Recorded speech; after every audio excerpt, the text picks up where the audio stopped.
Big Mouse. Big Mouse. Big Mouse. Big Mouse. Big Mouse.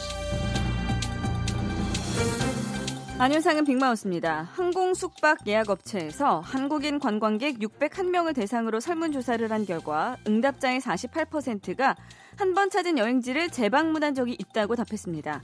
이처럼 반복해서 찾게 되는 회전문 여행지 1위로는 제주도가 꼽혔고요. 일본 오사카, 후쿠오카, 타이 방콕 등 근거리에 있는 인기 여행지들이 뒤를 이었습니다.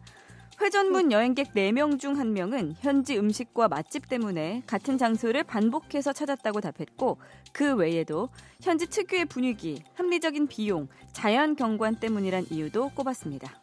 안녕하십니까, 진중권입니다. 세상이 얼마나 넓습니까? 새롭게 정복하고 싶은 곳이 너무도 많은데 찾았던 곳을 또다시 찾았다면 그것은 정말 매력을 느낀 거죠. 출구가 없는 거거든요. 특히 제주도는 재방문도 모자라서 아예 제주도 한 달 살기가 유행하고 있을 정도로 매력이 넘치는 곳입니다. 그렇겠지만 박 과장님도 회전문 DJ라고 칭할 수 있지 않을까요? 한 번도 안 들은 사람은 있을지라도 한 번만 들은 청취자는 없을 거라고 저는 확신을 합니다. 안녕하세요, 송세벽입니다. 회전문 여행지라는 표현이 기가 막히네요. 저는 회전문 여행지는 몰라도 회전문 연애는 해봤어요. 세상은 넓고 남자는 많다면서 나를 떠난 구 여친들, 다른 남자 찾아가봤자 그놈인 걸 알았는지 꼭 다시 나한테 전화를 해요. 뭐 저만큼 자기를 막 아껴주고 사랑해주는 남자가 없었다나 어쨌다나. 근데 잘 돌아오기도 하는데 그러고는 또 금세 또 막 잘 떠나버리는 거는 이 출구를 계속 열어놔서 그런 거예요? 왜 그래요? 웃음도 의도하지 않게 반복되면 병의 신호일 수 있다고 합니다. 이를 병적 웃음이라고 한다는데요. 병적 웃음은 다발성 경화증, 알츠하이머, 뇌졸중 등 다양한 신경계 질환에서 나타난다고 합니다. 사람을 웃게 하는 신경회로에 문제가 생기면 병적 웃음이 나타날 수 있다고 하는데요. 한편 병적 웃음이 아니라 병적 울음으로 증상이 나타나는 경우도 있어 자신의 의도와 상관없이 웃음이나 울음이 나는 일이 반복되면 병원을 찾아 검사를 받아보는 게 좋다고 합니다. 안녕하세요, 정재영이에요. 나 어떡해요? 이 기사 듣고 나니까 자꾸 웃음을 참게 돼요. 나는 웃음이 트레이드마크인데 괜히 웃었다가 병이라고 오래 받으면 어떡해. 어머, 나 뭐 또 웃었어. 어떡하면 좋아. 정재영 씨, 웃겨서 웃는 건 괜찮은 거예요. 웃긴데 억지로 참으실 필요는 없어요. 그쵸. 그러니까 그럼 나 좀 실컷 웃을게요. 시원해. 근데요, 직장인들 중에는 안 웃겨도 웃는 게 버릇이 된 사람들 있잖아요. 자본주의 리액션 하다 보면 병적 웃음을 하루에도 몇 번씩 터뜨리게 돼요. 재미도 없는 부장님 개그에 허리 앞뒤로 꺾어가면서 부장님 그만요. 너무 웃겨서 숨을 쉴 수가 없어.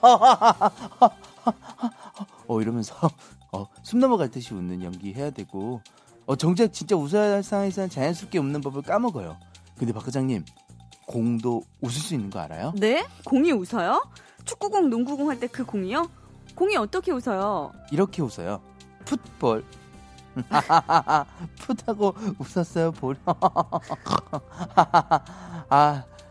생각보다 반응이 나만 좋네요. 후배들한테 얘기해주니까 너무 웃겨서 막 우는 애들도 있었거든요. 어머, 나 병원 검사 받아야 되는 거 아닌가 몰라. 왜 이러냐. 어머. 출근길에 빙판에서 넘어져 다친 근로자가 업무상 재해를 인정받았다고 합니다. 공사 현장 안전반장으로 근무하던 A씨는 지난해 1월 아침 빙판길에서 넘어지며 오른쪽 어깨를 다쳤고 근로복지공단에 요양급여를 신청했는데요. 공단은 A씨가 원래부터 어깨에 문제가 있었던 것으로 보인다며 출퇴근 재해로 인정하지 않았습니다. 하지만 법원은 업무 관련 사고로 증상이 더 나빠졌다면 업무와 인과관계가 존재한다고 봐야 한다며 A씨의 손을 들어줬습니다. Hey dude, 안녕하세요. 코리안 특급 두머치 토커 박찬호입니다. 박 과장님, 저는 빙판길 정말 무서워요. 저를 압도하는 그런 느낌이 있죠. 제가 미국 LA에 있을 때 썸 타던 여자와 스케이트장 데이트를 한 적이 있었어요. 왜 스케이트장에서 데이트를 하다 보면 휘청휘청 될 때 서로 잡아줄 수가 있잖아요. 그럼 자연스럽게 스킨십도 하고. 정말 박 과장님, 혹시 최근에 데이트를 하고는 업데이트밖에 한 적이 없어서 뭔지 감을 잃고 그런 건 아니죠? 이런 거. 이렇게 눈으로 욕을 하고 그러세요. 와, 막 문자가 막 이렇게 막 탁탁탁 꽂히네 나한테. 아무튼 저는 그 여자와의 관계를 한 단계 발전시켜 보려고 스케이트장 데이트를 했어요. 그리고 드디어 기회를 포착했죠. 그녀가 턴을 하면서 비틀비틀 중심을 못 잡고 있는 거예요.